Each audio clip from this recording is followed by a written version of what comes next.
नमस्कार, times of Swaraj में आप सबों का स्वागत है। मैं हूं संतोष सिंह और आज हम टाइम्स ऑफ स्वराज में चर्चा कर रहे हैं कि आज बीजेपी कार्यालय में जो बातचीत हुई है और उस बातचीत को लेकर जो शिक्षकों की जो प्रतिक्रिया मेरे पास आ रही है, मुझे लगता है कि निराश होने की जरूरत नहीं है।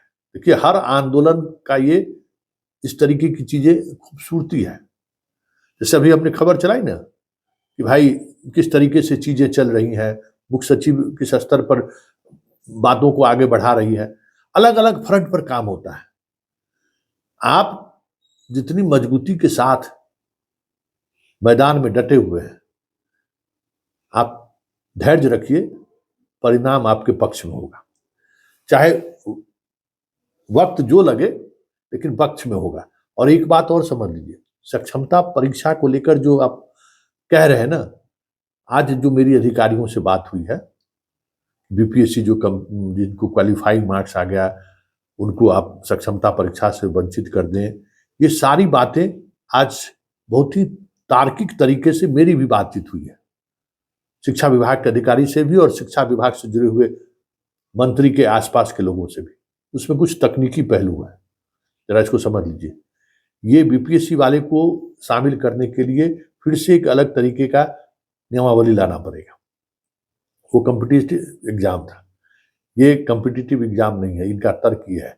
लेकिन इन बातों को मैंने मजबूती से रखा है कि क्यों इतने शिक्षकों को आप परेशान कर रहे हैं जो ऑलरेडी कम्पीट कर गया है, जो न्यूनतम मार्क्स है, क्वालिफाइंग मार्क्स बीपीएससी का, उसको ले लीजिए।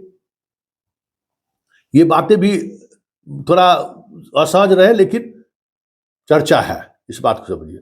और आज जो सम्राट चौधरी के साथ जो बैठक हुई है, देखिए उस बैठक में एक जो सकारात्मक चीज है कि एक ऐसा नेता के साथ आपकी बात हुई है जो नेता आपके विषय को लेकर, आपके क्लॉज को लेकर सड़क पर उतरा था, अपने कार्यकर्ताओं से, हजारों कार्यकर्ताओं लाठी खाया था। थोड़ा आंख में पानी खत्म हुआ है, लेकिन इतना जल्दी पानी नहीं खत्म होता है। और ये बात जो उनका कहना था कि हम मुख्यमंत्री तक, क्योंकि देखिए नीतीश के शासनकाल में किसी का कुछ नहीं चलता है, भले आप मुरेठा बांध के बड़ी बड़ी बात कर लीजिए, कोई दूसरा आदमी जो डिंग हाँक ले, चलेगा नीतीश कुमार का ही। इन्होंने जो वस्तु स्थिति जो सही था वो बातें इन्होंने कह दी कि हम मुख्यमंत्री से बात करेंगे और हम आपकी बातों को रखेंगे। अगर सम्राट चौधरी अपनी बातों को रख, देखिए नीतीश कुमार में ऐसा नहीं है। नीतीश कुमार तक अगर तार्किक तरीके से कोई बात रखने वाला व्यक्ति अगर वहां पहुंच जाए, जो तर्क के साथ नीतीश के तर्क को काट सके या नीतीश को अपने तर्क के सहारे मानने पर मजबूर कर सके, तो नीतीश कुमार बहुत ही बी पॉजिटिव आपकी मांगों को मान सकते हैं। इसलिए आज की बैठक को लेकर निराश होने की जरूरत है। बहुत सारे आपके शिक्षक मित्र मैसेज कर रहे हैं, बहुत अभद्र भाषा का भी इस्तेमाल करें, लेकिन देखिए आंदोलन इसी तरीके से चलता है। और जरा सुनिए, एक आनंद आपके नेता हैं, वो उन्होंने फोन पर हमने बात की, उन्होंने क्या कहा, और आपके एक और नेता है उन्होंने क्या कहा। जरा इनकी बातों को सुनिए और थोड़ा धैर्य रखिए। लड़ाई आपको सही दिशा में जा रही है, बढ़ रही है सही दिशा में। 19 तारीख पर है, और भी डेट बढ़ेगा और बहुत कुछ होना है। जो ट्रांसफर पोस्टिंग को लेकर जो चॉइस मांगा जा रहा है उसमें भी सुधार होगा, सब कुछ होगा, लेकिन धीरे धीरे, क्योंकि लड़ाई आप सरकार से लड़ रहे हैं, इस बात को समझिए।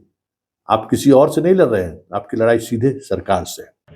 हेलो, हाँ, हमारे साथ आनंद मिश्रा जी जुड़े हुए हैं, शिक्षक संघ, आपके शिक्षक संघ के नेता हैं। आनंद जी, क्या बातचीत हुई? जी, माननीय उप मुख्यमंत्री श्री सम्राट चौधरी जी के द्वारा भाजपा कार्यालय में जो बैठक बुलाई गई सभी नियोजित शिक्षक के नेतागणों के साथ, उससे एक आशा भरी निगाह से हम लोग देख रहे थे और उन्होंने हमारी हर समस्याओं को बिंदुवार सुना है। और उस बात को सुनने के बाद उन्होंने कहा कि सरकार और नियोजित शिक्षकों के बीच जो दूरी कायम हो गई है, सबसे बड़ा मामला वही है और इसको दूर करने का प्रयास हमारे द्वारा किया जाएगा। जिस तरीके से जब हम विपक्ष में थे तो सड़क से लेकर सदन तक आपकी लड़ाई हम लड़े हैं, आपकी हर बात को पूरा कराने का प्रयास किए हैं। अब हम संजोग से सत्ता में आए हैं और हमारा दायित्व अब सड़क पे आंदोलन करने का नहीं है। हमारा दायित्व बनता है कि हम सरकार में आपकी बातों को पहुंचा करके आपकी समस्याओं का निदान करवाएं। इसके लिए हम बहुत जल्द प्रयास करेंगे कि माननीय मुख्यमंत्री तक आपकी बातों को पहुंचा करके ये जो बहाल करने की जो सिस्टम है, एनडीए की सरकार ने आपको 2006 में नियोजित बनाया, 2012 में बहाली किया, 2020 में हुआ, यानी जो भी बहाली हुई है वो एनडीए की सरकार में हुई है। और 80 से 85% शिक्षक जो बहाल हुए हैं एनडीए की सरकार में हुए हैं। तो ऐसा परिस्थिति बन गया कि सरकार और शिक्षकों के, नियोजित शिक्षकों के बीच दूरी कायम हो गई है। उसको दूर करने का प्रयास हम यथाशीघ्र करेंगे और उन्होंने आशा भी और उम्मीद के साथ कहा है कि 1 से 2 दिन में पुनः आप लोगों को बुला करके हम वार्ता करेंगे। मतलब लेकिन जो मसला था, जो भरोसा ये दिला रहे थे, मतलब अल्टीमेटली बातचीत अब सीएम के तक पहुंच गया कि सीएम अंतिम निर्णय वही लेंगे।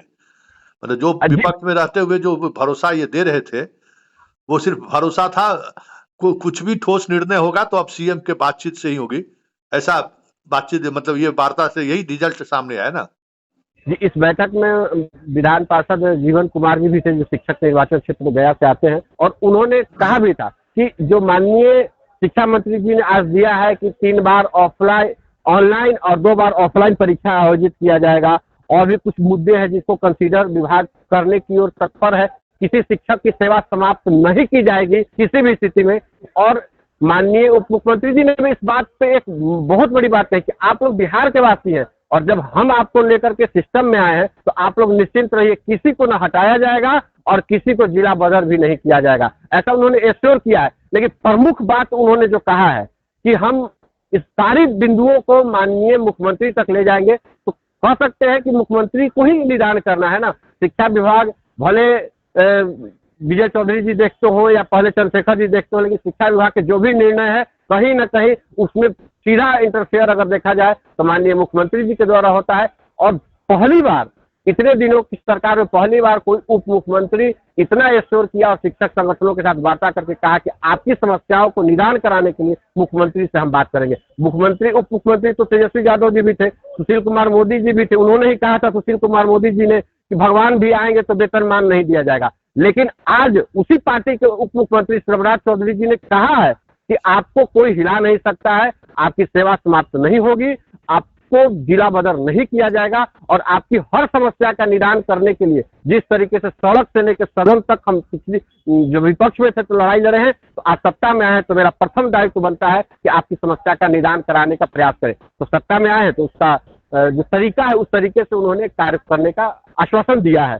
तो मुख्यमंत्री जी को ही करना है भैया, ये तो हम सब समझ ही रहे हैं इस बात। चलिए ठीक, बहुत बहुत धन्यवाद, थैंक यू। धन्यवाद भैया।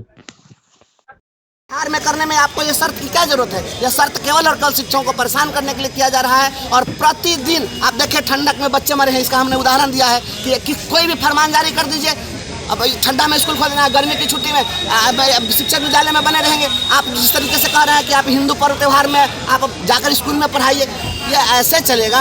शिक्षकों को प्रताड़ित किया जाएगा, यह लड़ाई समाप्त नहीं होगी। और हम माननीय मुख्यमंत्री जी, सरकार पे भरोसा आप लोगों को नहीं है? बिल्कुल सरकार पर भरोसा है, और यह हमको लगता है कि अब यह गतिरोध समाप्त हो जाएगा। 4 लाख शिक्षक परिवार ये सरकार के साथ होंगे।